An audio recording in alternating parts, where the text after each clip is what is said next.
You've got your lovely, shiny, brand new velocity sensor. You've spent a small fortune on it, and now you want to start maximizing the gains from it. So let's take a look at where the best place to attach it is for the bench press. The first consideration is how are you going to attach it? Are you going to be using the Velcro strap or the magnetic roller?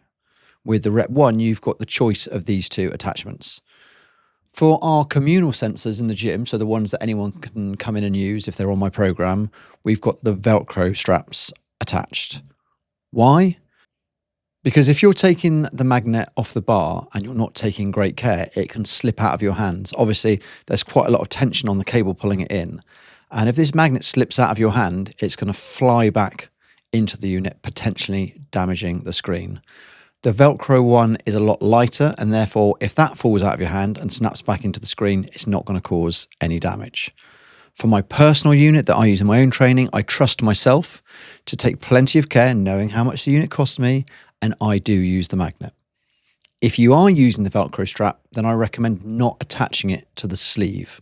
The sleeve is a thick part of the barbell, and this is because the thickness of the sleeve means that there's less overlap on the actual Velcro itself, and therefore it's a less secure fit. There's also the added issue that the Velcro doesn't slip, and the sleeve sometimes gets rotated when you're training, so you can end up getting the cable actually wrapped around the bar. The magnet is fine for this because gravity makes sure that it doesn't get wrapped around and it's nice and secure. Any attachment to the sleeve will need to be detached and reattached every time you need to change the weights on that side. Obviously, it's sitting outside of the weight plates, so to take any off, you've got to take it off, and then you've got to put it back on when you've put the weights on. On more than one occasion, I've lost data because I forgot to put the strap back on. And there is nothing more infuriating than doing a really good set or rep and then looking to the side, the unit's not displaying a number, and you can see the magnet is still sticking on the rack and you didn't put it back on the bar. So that is something to pay attention to when you're doing it.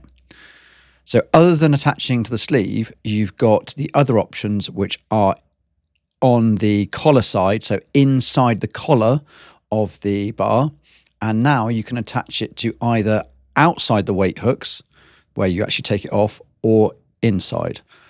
My recommendation is the outside of the hooks, as this gives you more room and less chance of interfering with the cable when pressing. What about the unit? Where do we place that? Try and get it directly under the point where the bar touches your chest. It doesn't have to be exact, and you're better off placing it somewhere that's easy to replicate session after session. It's more important for the placement to be consistent each time you train than it is to be absolutely perfect. But it is a good idea to try and get it generally underneath that bottom position. Some benches you use are going to have a convenient structure like this Alico combo rack this video is filmed on. So I know each time there's this exact point I can put it on, I can clip it straight to it, it goes straight on the rack. The magnets on the unit keep it in place. If you haven't got that convenient structure, you might need to use a disc to weight it down. We've got 0.5 kilo discs available for this purpose. Remember that the final rep is shown on the top of the unit after each set as well. So having it the right way up to read as you sit up might be useful. But otherwise, as long as it's orientated pointing in line with the bench, you'll be absolutely fine. So that's it for the bench press. Just remember that a consistent placement is the most important factor in generating reliable data. Pick somewhere that you can do it the same place every single time to make your data more reliable.